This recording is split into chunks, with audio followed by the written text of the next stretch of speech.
Tu peux me dire quel jour on est aujourd'hui? La date? Je crois que c'est le 3. D'accord, 3 novembre. 3 novembre 2021. d'accord. Ouais. Et qu'est-ce que ça te fait, toi, d'être devant la caméra?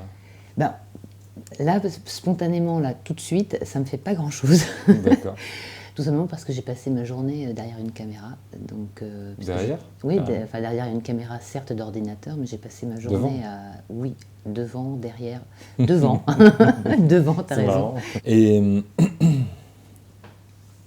bon, il y a deux, trois questions comme ça de base que je pose. Oui. Et je vais commencer par ça si c'était OK. Donc, première question, c'est quel était ton premier rêve dont tu te rappelles? Premier rêve, il y a deux, trois choses qui me viennent à l'esprit, en fait, en même temps. La première, ça a été un premier rêve d'enfant, c'était de devenir vétérinaire. Un rêve qui s'est très rapidement confronté au réel et qui a disparu, confronté au réel. Je devais avoir eu 9-10 ans, quelque chose comme ça. On a eu un petit chien, un petit chiot, qui a eu une maladie qui nécessitait une piqûre quotidienne au niveau du cou. Mhm. Et je pense que mon beau-père et ma mère étaient très courageux, donc ils m'ont emmené avec eux au veto. Et le veto, donc on ne pouvait pas y aller tous les jours, donc il fallait faire la piqûre. Et comme je voulais être veto, ils m'ont proposé de faire cette piqûre-là de manière quotidienne. Et, Ça t'a démotivé? et ça m'a Le chien bien... est mort. Le chien est mort, certes. Et Mais le chien est pas mort, par manque de mais piqûres, au non, pas à moins. cause des piqûres. Mais c'est vrai que d'attraper la peau du cou d'un petit chien comme ça et de lui mettre une piqûre, donc c'était très drôle parce que la première fois que je l'ai fait, je me souviens tout le temps que j'étais dans la cuisine, seule, avec un très grand courage parental. Mes parents étaient donc dans le salon salle à manger, donc ils me laissaient seule faire cette opération. Et je me suis retrouvée avec cette piqûre, il fallait donc l'enfoncer quand même assez profondément, et c'était assez, on va dire pas traumatisant, mais c'était, ouf, ça Impressionnant. faisait peur quoi. Et évidemment, la première fois, j'ai pas osé faire clac. Et donc le petit chiot À a couiner. couiné, Mhm. et donc mes parents en fait ont dit mais qu'est-ce que tu fais, etc. Mais ils étaient loin. Et donc j'ai terminé de mettre le produit avec les couinements du petit chien et je me suis dit, Hmm, en fait, je suis pas sûre que ce soit ça, effectivement, mon rêve. Donc j'ai changé de rêve. Et c'était quoi alors le nouveau? Qui est resté longtemps, au départ de la route du Rhum.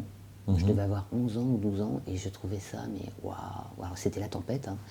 Mais j'étais sur un bateau et je voyais tous ces catamarans qui partaient et je trouvais ça juste Ça te faisait sublime, rêver. quoi. Ça me faisait rêver. Il y en a un qui avait fait une espèce d'envolée qui était monté en l'air. Donc il avait pris un coup de vent d'un mauvais côté, il est monté en l'air, il est retombé, mais à pic, comme ça. La voile directement dans la mer. Donc bon, bah, lui, évidemment, il a été disqualifié direct, mais je trouvais ça, waouh, complètement dingue Ça en t'a fait. pas découragé, ça? Ah De le non, voir comme ça? non, bah après, Ça t'a fait un peu peur quand même, tu vois non? juste qu'effectivement, c'est un petit peu. Ouais, c'est un Turbo. peu risqué. Tumultueux, quoi.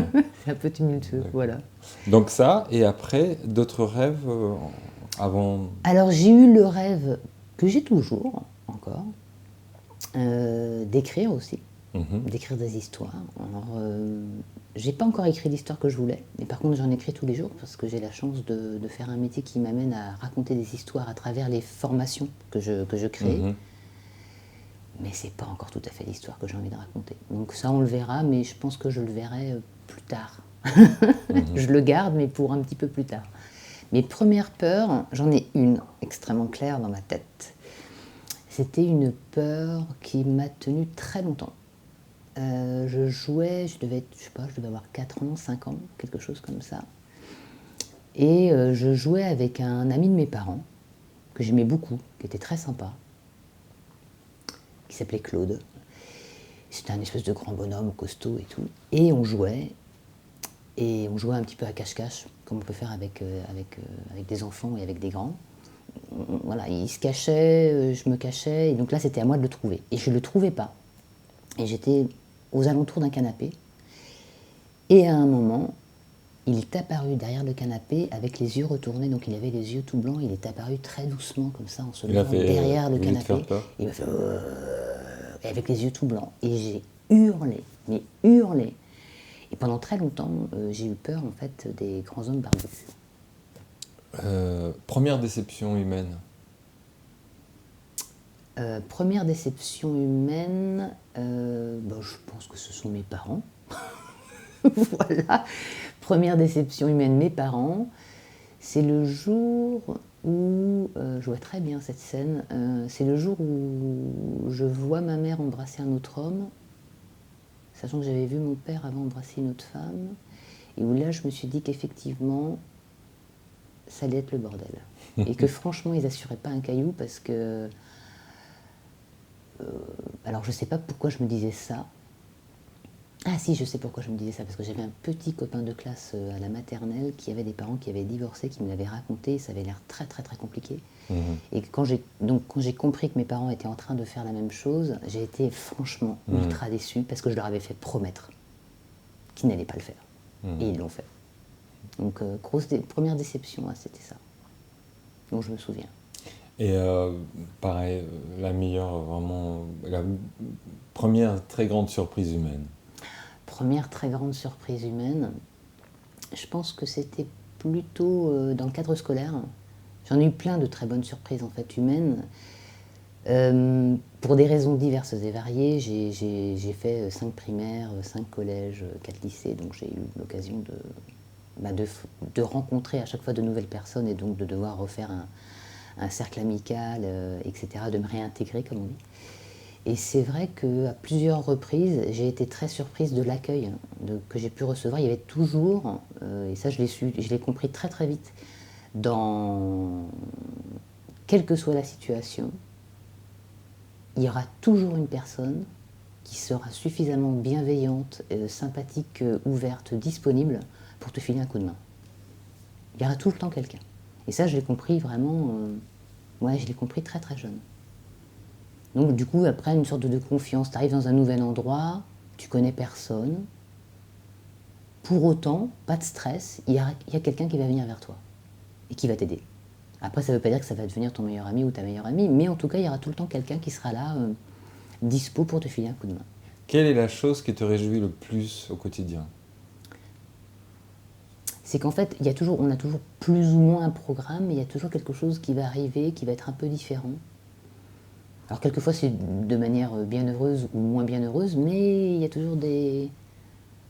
Ouais, globalement, j'aime bien la vie, j'aime bien le quotidien. J'aime même le quotidien qui, soi-disant, est répétitif, parce qu'en fait, il y a toujours des petites nuances qui font la différence. T'as beau te faire des pâtes tous les jours, ce qui n'est pas mon cas, mais t'as beau te faire des pâtes tous les jours, il y aura toujours un petit goût différent. Dis-moi, ta définition de la force. Force, c'est de toujours espérer, de toujours avoir de l'espoir, de toujours être capable de se dire je vais trouver une solution même si elle est que partielle. Ça c'est de la force. Après il y a la force physique aussi, mais la force c'est vraiment de pas tomber quoi, en face de quelque chose qui... Résilience quoi.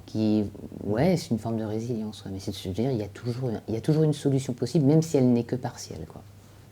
Et ta définition de la faiblesse? La faiblesse, c'est quand tu... Alors ça peut être... C'est entre faiblesse et tentation, je dirais. Entre faiblesse et tentation. Il y a la tentation, c'est une forme de faiblesse, mais qui est plutôt une sorte de coquetterie, quoi. Tu vois, Non, je vois pas. Tu te laisses tenter. Tu te laisses tenter par quelque chose qui est peut-être pas très sérieux, qui est peut-être pas très rationnel, qui est peut-être pas très objectif, mais bon, tu te laisses tenter par le truc. Voilà. Pourquoi ça serait une faiblesse du coup? Parce que peut-être que dans la même situation, d'autres personnes feraient d'autres choix qui seraient plus rationnels, plus responsables, plus... je ne sais pas. Voilà, c'est une faiblesse. D'accord. Et ta définition de l'amour? L'amour, c'est quelque chose d'inconditionnel. C'est quelque chose d'inconditionnel, c'est-à-dire qu'on aime, on s'aime, on aime l'autre, on aime quelque chose de manière inconditionnelle. Il n'y a pas une condition spécifique à l'amour. Je le verrais plutôt comme ça. Mais c'est l'amour inconditionnel. Après, il y a plein d'autres formes d'amour, quoi. Bon, plein d'autres choses qu'on appelle l'amour, mais pas toi, quoi, c'est ça? Après, toujours pareil, c'est l'amour dans quel contexte, dans quelles conditions, est-ce que c'est avec quelqu'un, pas avec quelqu'un. En tout cas, il y a quelque chose, pour moi, dans l'amour, il y a une notion d'inconditionnel, qui n'est pas infinie. Et est-ce qu'il y a un contraire à l'amour? C'est quoi, ce serait quoi s'il existait? Peut-être le néant. Une sorte de néant, en fait. Il n'y a rien. Peut-être la mort, je sais pas. Je sais pas. Le néant, en tout cas, me vient plutôt à l'esprit. Ouais. Si tu pouvais retourner dans tes années Passé. ado, Ado.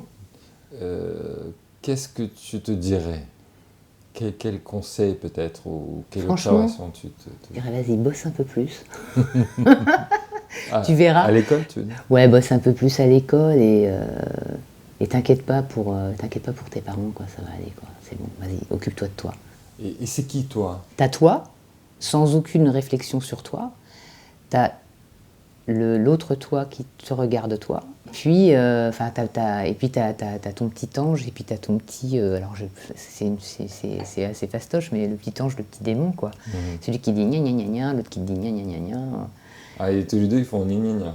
Ouais, tous les deux, ils font gna gna gna gna, ça dépend des Ils te contextes. cassent les couilles. Des trucs super. Ils te disent des choses Je peux ultra boire claires. mon- Oui, alors gna gna gna gna, alors gna gna gna gna. Oui, je peux Voilà. boire mon apérole tranquille, s'il vous plaît.